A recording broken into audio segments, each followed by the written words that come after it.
मेरे अजीज दोस्तों, बुजुर्गों, मजलिस इत्तेहाद मुस्लिमीन की जरूरत न सिर्फ कर्नाटका बल्कि मेरा मानना यह है कि मजलिस इत्तेहाद मुस्लिमीन की जरूरत हिंदुस्तान की हर रियासत में इसकी जरूरत है।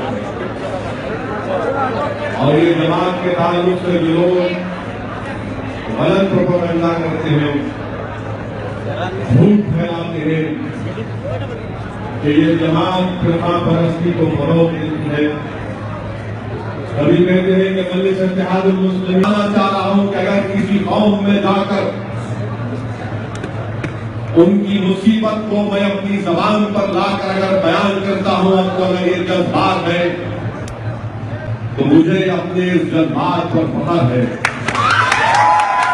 अगर किसी घर में बैठे किसी माँ के सीने में तकलीफ महसूस होती है और वह माँ सोचती है कि परसों गुजर गए कि मैं अपने बच्चों को अच्छे स्कूल में डालने का ख्वाब देखती रही, मेरा ख्वाब पूरा नहीं हो रहा है। अगर उस बेबस माँ के ख्वाब को पूरा करने की बात अगर मजलिस इत्तेहाद मुस्लिमीन करती है, अगर किसी नौजवान या फिर कम से मुसलमान बच्चे और बच्चों को तालीम याफ्ता बनाने का मुतालबा करना जज्बात की सियासत है, तो यकीनन मैं इस जज्बात की सियासत करता होगा, क्योंकि मैं उस माँ के ख्वाब को खत्म होने नहीं दूंगा, मैं उस माँ के बच्चों को मरने नहीं दूंगा, बल्कि उन माँ के बच्चों को अगर जिंदा करना है तो जरूरी है कि हम जज्बात की सियासत की बात करें। अगर मुखालिफीन मजलिस ये कहते हैं कि कर्नाटका और गुलबर्गा आने से फिरका परस्ती बढ़ेगी, तो मैं मुखालिफीन मजलिस इत्तेहाद मुस्लिमीन से एक ही बात पूछना चाह रहा हूं कि इकबाल अहमद जिंदगी के मेंबर ऑफ पार्लियामेंट बनने के बाद पूरे कर्नाटका से एक भी मुसलमान एमपी क्यों नहीं बना? इसकी जिम्मेदार कौन है? इकबाल जिंदगी साहब एमपी थे, उसके बाद ये कॉन्स्टिट्यूंसी रिजर्व हो गई। मानता हूं बिदर से धर्म सिंह अगर कामयाब हुए तो कोई और भी कामयाब हो सकता था। कर्नाटका की कई पार्लियामेंट सीटें क्या मैं ये चैलेंज कांग्रेस में बसने वाले मुस्लिम कायदीन से नहीं बल्कि पूरे मुसलमानों से कर रहा है, पूरे उन लोगों से कर रहा है जो हिंदुस्तान की सेकुलरिज्म को मानते हैं। बताओ कितने ऐसे मर्द मुजाहिद थे जिन्होंने कर्नाटका से खड़े होकर उसका जवाब दिया और कहा कि नहीं, इस्लाम दहशतगर्दी को फरोग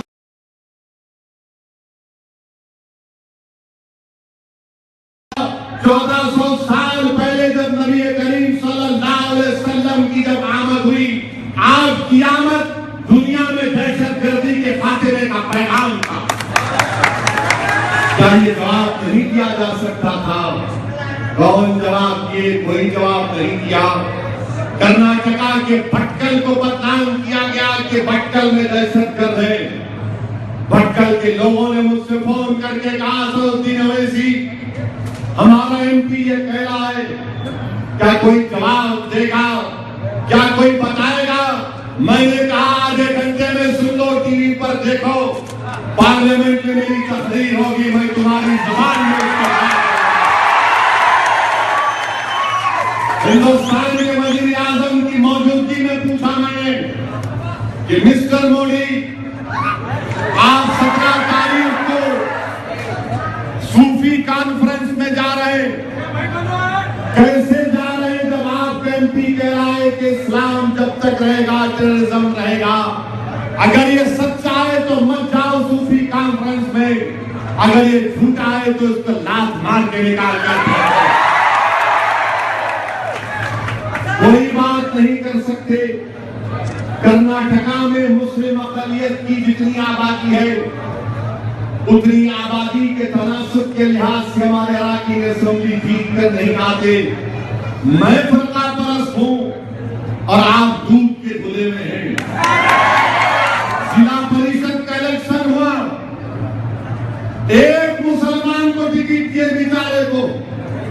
उसको भी हरा दिए, उसको भी हरा दिए। मैं हमारे भाई से कह रहा हूं कि तुम अगर हमारे प्लेटफॉर्म से लड़ते तो जीत और हार तो दूर की बात, शायद तुमको 1000-2000 वोट बढ़ के जरूर मिल जाते। हमारे महल्ले जात में जाकर देखिए, वहां पर बल्दी सहूलतें नहीं दी जाती, वहां पर बुनियादी काम नहीं करवाए जाते, और फिर इल्जाम मजलिस इत्तेहादुल मुस्लिमीन पर लगाया जाता है कि हम फिरका परस्त हैं। हम फिरका परस्त नहीं हैं। और जो लोग हमारी आवाज को दबाने की कोशिश कर रहे हैं, मैं उनसे सिर्फ इतना ही कह रहा हूं, याद रखो, आज तुम मेरी जमहूरी आवाज को दबाने की कोशिश कर रहे हो, मगर इख्तियार किसी एक पार्टी के पास नहीं रहेगा। ये कुदरत का निजाम है। कैसा निजाम है कुदरत का कि कभी इख्तियार कांग्रेस के पास 30-35 साल रहा तो कांग्रेस ये समझती थी कि हमको कोई नहीं हटा सकता, इख्तियार कांग्रेस के हाथ से चला गया। आज अगर कर्नाटक के पास अगर एक पार्टी के पास इख्तियार है, कल इंशाअल्लाह ताला तुम्हारे पास इख्तियार नहीं रह सकता। जब इख्तियार नहीं रहेगा और जब कोई तुम्हारी आवाज को दबाने की कोशिश करेगा तो आप क्या कहेंगे? हिंदुस्तान की पार्लियामेंट में कांग्रेस के आपके मुकामी एमपी तकरीर कर रहे थे। वो तकरीर करते वक्त एमपी साहब का माइक बंद कर दिया गया। मैंने उनके एहतजाज किया और कहा कि इनकी आयु को मौका दिया जाना चाहिए। ये बड़ी पार्टी के लीडर हैं, ये बुजुर्ग हैं। तो बाद में उन्होंने मुझसे कहा, अरे आप हमारी तारीफ में खड़े हो गए। मैंने कहा हाँ, जब गलती होती है और जुल्म होता है तो हम जुल्म के खिलाफ आवाज उठाते हैं। और साथ ही साथ मैंने उनको थोड़ा सा चुटकुला भी दिया। मैंने कहा आप कर्नाटका में बोलने नहीं दे रहे थे, इसलिए यहाँ आपकी तारीफ करें। खामोश हो गए, खामोश हो गए।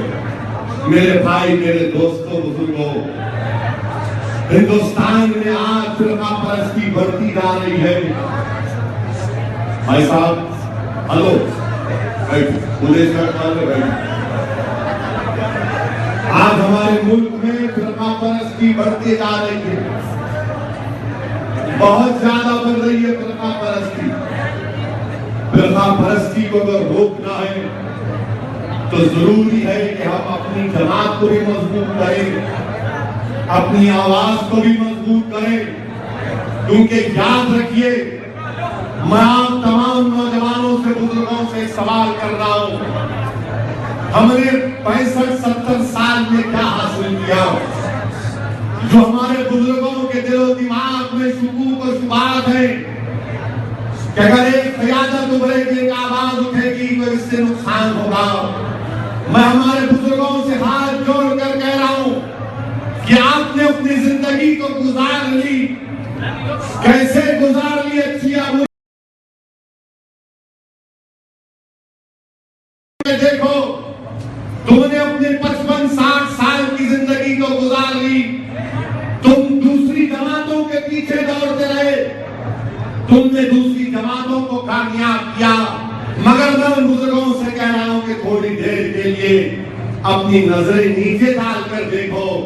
तुम्हारी नजरों के नीचे, तुम्हारे घर के अंदर, तुम्हारे आंखों के सामने तुम्हारा बेटा, तुम्हारी बेटी, तुम्हारा भाई, उसका मुस्तकबिल क्या हुआ?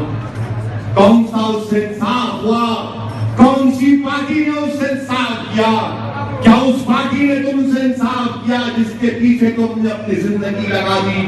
उन नौजवानों का मुस्तकबिल क्या होगा? उन बच्चियों का मुस्तकबिल क्या होगा? याद रखो नौजवानों, हिंदुस्तान में अगर हमको अपना मुकाम हासिल करना है तो जरूरी है कि हम एक सियासी ताकत बने।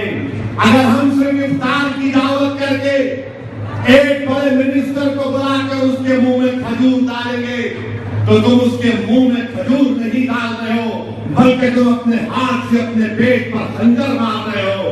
तुम अपने हाथ से अपने मुस्तकबिल को तबाह कर रहे हो। बहुत हो गई इफ्तार की दावतें। बहुत हो गई ये कौमी यकजहती की बातें।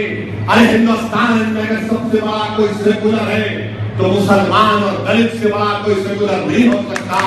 हम कभी फिरका परस्त नहीं थे, हमने कभी फिरका परस्ती का साथ नहीं किया, इसलिए सियासी कुव्वत बनो। और मैं आखिर में एक बात अपनी कहकर खत्म कर दूंगा। कांग्रेस के बारे में मुझे किसी ने कहा कि साहब कांग्रेस के बारे में कोई बात कहो। मैं क्या बात करूंगा, घड़ी में टाइम क्या है देखो, क्या टाइम है घड़ी, तुम्हारी घड़ी की कीमत क्या है समझे, क्या कीमत है तुम्हारी घड़ी की, क्या कीमत है तुम्हारी घड़ी की, 2000, 5000, 10,000। मेरे हाथ पे जो घड़ी है शेरवानी में रखा, वो हमारे ससुरे की है। यहाँ के चीफ मिनिस्टर 1,40,00,000 की घड़ी पहनते कहते, भेजने के बाद बोल रहे आप लोग म्यूजियम में दे देता हूँ। मेरे को भी दो ना, मैं भी दे देता हूँ महात्मा बाबा को नजर आए। दोस्तों, ये बेवकूफ बनाने की मशीन बहुत चल चुकी है। अब हमको इनका टाइम बहुत हो गया, अब टाइम रोकना है। यहाँ से मजलिस का टाइम शुरू करवा, यहाँ से हम इंशाअल्लाह ताला आने वाली दिनों में अपनी तारीफ लिखेंगे इत्तेहाद की ताकत के बलबूते पर, एक सियासी शऊर को पैदा करेंगे। और फिर हमारे वजीर आजम से इतना ही कहना चाहूंगा, मेरे प्राइम मिनिस्टर, हिंदुस्तान के प्राइम मिनिस्टर, वजीर आजम हिंदुस्तान, अगर असदुद्दीन ओवैसी खड़े होकर गुलबर्गा से बोल देता कि मैं चालान नहीं दूंगा तो आप क्या करते मुझ पर, बाबा बोले तो प्राइम मिनिस्टर चले गए उनके पास, बाबा बोले मैं नहीं देता भाई, प्राइम मिनिस्टर चले गए। अगर हम बोलते तो जेल को ले जाके डाल देते, हम बोलते नहीं देते जुर्माना तो बोलते चलो जेल को चलो। ये कैसा कानून है, ये कैसा सबका साथ सबका विकास। मगर अल्लाह का इंसाफ देखो आप कि आरएसएस बीजेपी वाले बोलते थे बच्चा बच्चा राम का, राम राम राम के नाम लेकर, मर्यादा पुरुषोत्तम का नाम लेकर बाबरी मस्जिद को शहीद किया। अब पुकारा कर रहे थे कि हम मंदिर बनाएंगे। कुदरत का भी अजीब निजाम है कि कुदरत ने कहा तुम राम बोले ना, आप कन्हैया ले लो। अब ये दोनों बोलेंगे, इन्हों बोलेंगे, उन्हों बोलेंगे। मगर मेरे भाई, अब हमको अपनी जबान में दुनिया को समझाना पड़ेगा। जमात को मजबूत करिए। अभी ये शुरुआत हुई है शादी खाने में। मैं अब गुजारिश करता हूँ इंतजामिया से, अरबाब मुजाज से कि आप हमको मौका दीजिए, हमको जलसा करने का टाइम दीजिए। हम जलसा करना चाह रहे हैं। हम आजा बंदा नवाज येसू दराज के सीढ़ियों के सामने जलसा करना चाह रहे हैं। हम 7 गुंबदों के पास, रोड के पास जलसा करना चाह रहे हो। हमारा जलसा करा लो आप, उसके 4 दिन के बाद बीजेपी का करा लो, उसके 4 दिन के बाद कांग्रेस का करा लो। देख लो इन तमाम लोगों का मिजाज किस तरह पलट चुका है। आज मिजाज पलट चुका है।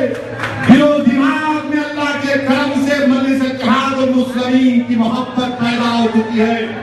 मैं आपसे वादा कर रहा हूं कि इंशाअल्लाह ताला मैं वक्तन फौक्तन गुलबर्गा की सरजमीन को आता रहा और आता जाता रहूंगा।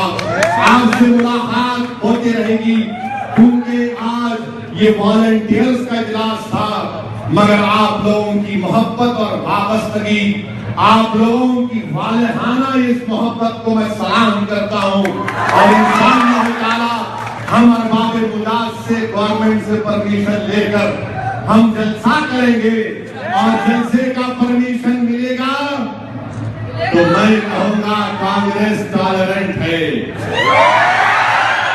नहीं मिलेगा तो इंटॉलरेंस पूरे मुल्क में चल रहा है। अगर बीजेपी का एमपी अपनी बात को रख सकता है तो इन गरीब मुसलमान और दलितों का इनके असदुद्दीन ओवैसी भी अपनी बात रखने का हक रखता है। मैं हिंदुस्तान के कॉन्स्टिट्यूशन के अंदर रहकर अपनी बात को करता आया हूं और करता रहूंगा और मुझे पूरा यकीन है कि आने वाले मुस्तकबिल में आपकी हमारी इंशाअल्लाह मुलाकात होगी। आप वहां बाबा के हाथ को मजबूत करिए, अपनी जमात को मजबूत करिए और अपनी पार्टी को रखने की कोशिश करिए और कामयाब करिए। शुक्रिया।